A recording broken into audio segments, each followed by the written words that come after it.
Nah ini cerita supaya kamu tahu. Jadi berkah betul ya di Indonesia itu lama itu ada Madura, ada Sumatera, ada Banjar. Kalau orang Banjar lebih hebat lagi. Orang Banjar itu di mana-mana pakai bahasa Banjar. Sama seperti orang Madura, di mana-mana orang pakai Madura. Dan orang Banjar kenapa saya bilang lebih? Ya, karena memang sebuah Banjar ya, karena Madura itu induknya kan Syekhona Khalil. Ya tentu yang kita tahu yang modern. Banjar itu punya indukan namanya Syekh Arsad siapa? Syekh Arsad bin Abdis Somad. Syekhona Khalil itu ngaji sama Syekh Nawawi Banten. Padahal Syekh Nawawi Banten masih ngaji sama Syekh Arsad bin Abdis Somad teman Banjar. Itu uniknya orang Banjar itu. Meskipun hidup di mana-mana pakai bahasa Banjar. Termasuk kiainya siapa yang di Kholi besar di Banjar itu? Siapa itu? Di mana? Ustadz Zainil itu. Enggak, kampungnya apa? Ijen. Sekumpul ya. Itu ngajinya di Bangil. Kamu kira ngajinya di mana? Ngajinya di Mbah Zaini itu ngajinya di Bangil. Tapi jangan kira sama orang Jawa, enggak, sama orang Banjar.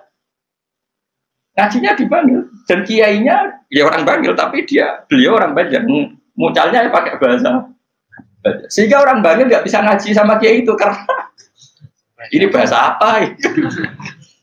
Jadi sudah hidup di Bangil itu tetap pakai bahasa Banjar. Kalau kita kan Islam Nusantara, jadi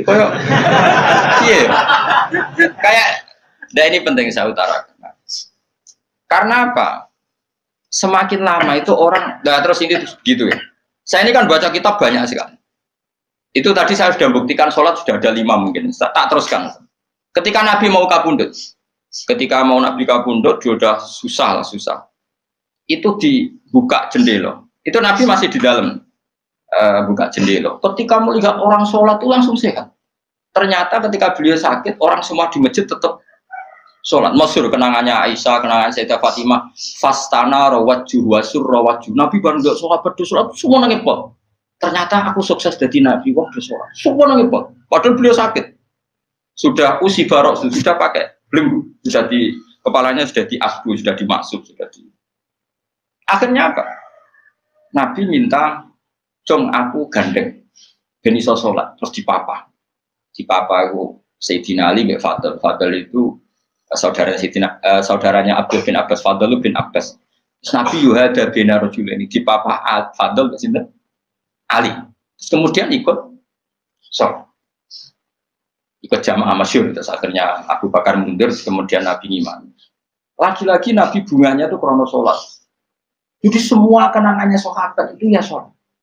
Karena begitu spesialnya sholat, ini era sahabat ya, orang-orang era ini. Karena begitu spesialnya sholat, ketika Rasulullah wafat, intaqala ila rafiqil a'la. Ini dengerin betul ya, Pak. Paling tidak kita pernah punya pikiran kayak orang waras. Jadi kesuwan kayak berpikir orang waras yang lain tak tobat no. Kemudian ketika Nabi wafat, intaqala ila rafiqil a'la. Apa komentar para sahabat? Siapa khalifahnya Rasulullah? Ya orang yang disuruh Nabi sholat. Kata alasan mereka, jabatan negara itu sepele. Wong sholat sepenting itu saja Abu Bakar sing kon dadi imam. Saya ulang lagi cara berpikir sahabat. Jabatan presiden, jabatan khalifah itu cemen. Wong urusan dunia wae. Wong urusan sepenting sholat wae sing sowan pangeran dikongkon mimpin Abu Bakar. Apa meneh dire urusan dunia ben Abu Bakar. Itu ukurannya kelayakan jadi pemimpin itu juga sholat gitu Pak. Paham ya? Mulane ana kontestasi imam, paham? Tapi cara fikus akal-akalan ada zaman modern itu akal-akalan ini cerita. Mulane tak koiti iku zaman sahabat terus akiasno.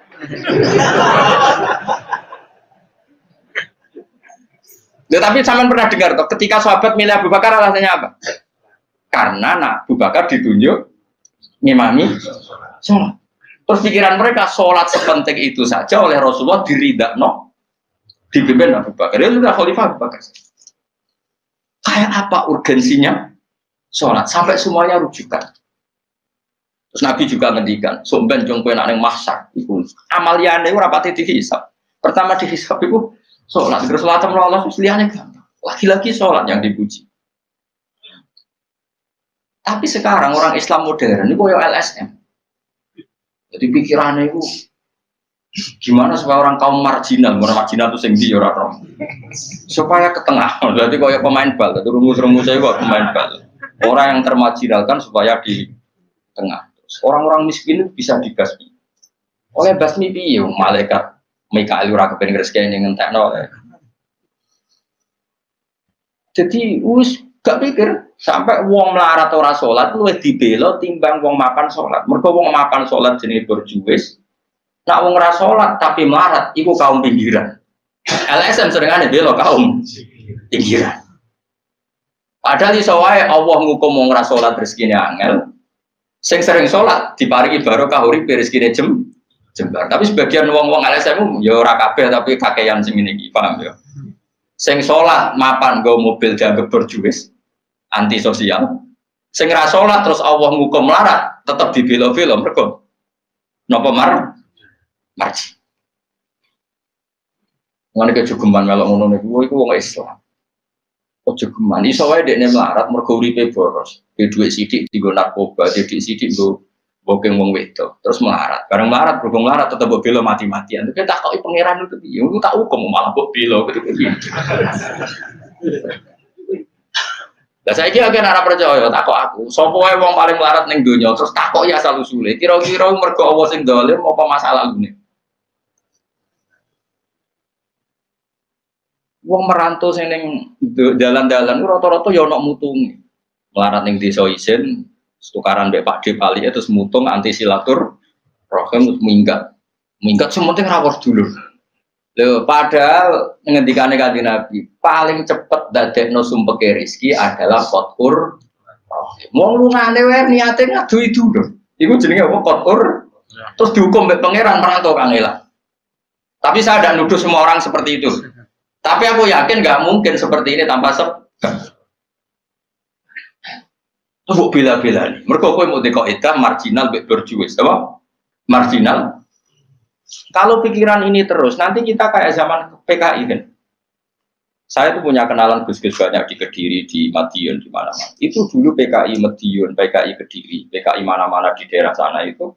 Mangkel kiai, jadi kiai dianggap kayak bos berjuis. Santri yang kerja ngurmat apa kebon kiai ini tengok-tengok neng omah untuk setoran jadi nganggep kiai kok ketua geng mereka kiai ini neng omah tengok-tengok mulang nggak santri nih ngurusi kelapane ngurusi panenane terus disetor nggak makanya antara kiai ketua geng terus yang dia gue bilang kau apa melarat kau melarat tuh bukan ngelak akhirnya gerakan sama rata itu korban pertama PK mereka dia ora roh ibadah jadi wong sing diparingi jembar kayak pulau ini kan mulang. Terus rugen salam template, dianggap kok ketua preman untuk setoran ngono ae. Yo mati yo jenenge wong bingung kabeh diprovokasi ngono iku yo. Mati. Akhirnya pertama yang dilibas PKI yo kiai, perkarane provokasine ngono iku. Yo kayak agak anak kiai aku anak kiai putune kiai itu terus cerita. Padahal kiai-kiai iku mapan mergo barokah wa taqillah sallahu makhraja. Mesti ora ana wong takwa ora diurusi pangeran. Kulo niku yo ora pati pinter pergawe tapi yo kerupat be pangeran. Umum yang kaji kulo yo kaji, umum yang Pak Yurabi yo rabi. Cara aku butuh wae untuk akeh gitu, cuma yo. Pokoknya gampang kabeh cara gelem, cuma iki kan jogo toleransi. Sampai wong ora payu-payu gitu. Saya tuh pernah itu ngisi seminar di Madura, di Bata-Bata di sana. Pondok paling besar di Madura namanya, termasuk pondok paling besar itu Bata-Bata sama Gus Yofur. Itu cerita gini, Gus kalau di sini orang alim, kalau ingin nikah gampang, dikasihkan, masih dikasih uang sama calon mertua. Kalau Anda ingin, nanti pulang bisa bawa langsung. Ini Madura, negara Islam. Ya pemandunya itu bilang gitu. Waduh. Aku ngaku kesuwen dari kiai Jawa Tengah. Kesuwen ra tau roh ngono-ngono iku. Dadi kok kaget tuh. Masa gitu ya. Lalu ada pendereknya lagi. Pengiringnya tak tanya, apa betul gitu? Oh iya betul sekali. Padahal kecerdasan Madura itu yang paling bisa ngalahkan kecerdasan Pak Habibie guyonannya. Karena kalau guyonannya Pak Habibie itu tanya, coba ukur ketinggian tiang itu, tiang bendera. Oleh orang Madura dinaikin. Kenapa tidak kamu copot? Itu kan tiangnya kan copotan. Kenapa tidak kamu copot ukur di bawah? Oh namanya agak ketinggian Pak.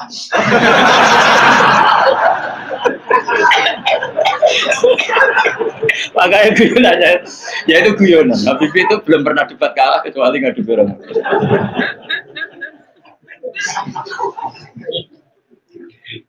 Tapi di sana juga gitu, guyonan. Tapi memang orang Madura itu nak guyon.